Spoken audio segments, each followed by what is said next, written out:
അറിയാലോ, എല്ലാ കുടുംബത്തിലും ചെറിയ പ്രശ്നങ്ങളും കാര്യങ്ങളൊക്കെ ഉണ്ടാവും. 10 കൊല്ലം പരിവാർ കുന്നമംഗലം ഞാൻ നടത്തിയിരുന്നു. പിന്നെ അതിന് ശേഷം നമ്മളൊരു ഗൾഫ് വിദേശത്ത് ഒരു ഹോട്ടൽ തുടങ്ങാന്നുള്ളൊരു പ്ലാൻ ചെയ്ത് അങ്ങനെ പോയി. അത് വേണ്ടത്ര സക്സസ് ആയി. ഒന്നും തിരിച്ചു വന്നു. അപ്പം ആ പരിവാരമായിട്ടുള്ള എനിക്കുള്ള ബന്ധത കുറെ ഒരു 10 വർഷം ഞാനത് 11 വർഷം ഞാൻ നടത്തിയിട്ടുണ്ട്.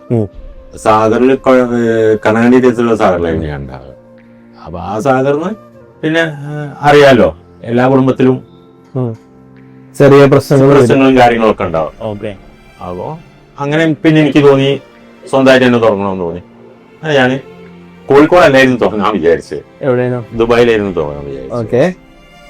കോഴിക്കോട് എത്തിയെന്ന് വെച്ചാല് 4 പ്രാവശ്യം ഞാൻ ദുബായി പോയിട്ടുണ്ട്. 4 പ്രാവശ്യം പോയി. ഇതിന്റെ ഈ പരിവാരന്നല്ല, അതൊന്നും പേരും കണ്ടില്ല, പേരൊന്നും കണ്ടിട്ടില്ല. അത് തുടങ്ങണമെന്നുള്ള ഇതില് പോയി. പക്ഷെ അവിടെ അത്ര നമ്മൾ പറ്റിയ ഏരിയ എനിക്കൊന്ന് കിസൈസാണ് എനിക്ക് ഇഷ്ടമുള്ള ഏരിയ. പക്ഷെ കിസൈസ് അതിനനുസരിച്ചുള്ള ബിൽഡിങ്ങോ കാര്യം കിട്ടിയില്ല. അങ്ങനെ ഞാൻ എന്റെ ദുബായിൽ നിൽക്കുന്ന നേരാണ് ഇങ്ങനെ ഒരു സംഭവം ഉണ്ടെന്ന് ദുബായിൽ നിന്നാണ് കിട്ടിയത്. കോഴിക്കോട്ട് ഒരു റെസ്റ്റോറന്റ് ആയിരുന്നു.